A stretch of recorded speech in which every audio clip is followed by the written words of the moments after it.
अब बताइए जरा, किस किस को गोबर से गंध आती थी। गांव की संस्कृति बेदम लगती थी। जब जब इस धरती पर आपदा आई है, गांव की सादगी समझ आई है, गांव की सादगी समझ आई है। चाहे कितनी भी समस्याएं आए इस दुनिया में, सबका समाधान गांव में ही मिल पाई है, सबका समाधान गांव में ही मिल पाई है। धन्यवाद। ये जो मेरी चंद लाइनें थी, इसमें कहने का तात्पर्य ये है कि कितनी भी आपदाएं आती हैं तो हर समय लोग गांव की ओर ही भागते हैं, क्योंकि गांव खुद में एक पारिस्थितिकी तंत्र है।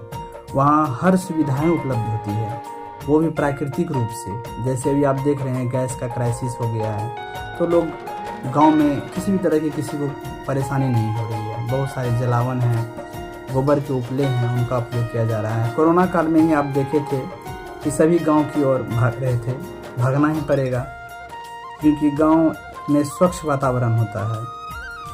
गांव एक दूसरे का पूरक होता है। गांव में लोग, ये बात है, कुछ मतभेद हो जाते हैं कभी कभी, लेकिन वही लोग एक दूसरे के काम आते हैं। गांव की यही एक विशेषता है।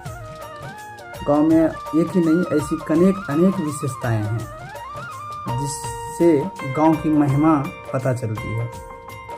इसीलिए गांव को कभी नहीं भूले।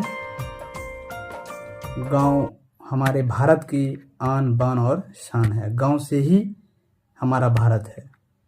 धन्यवाद।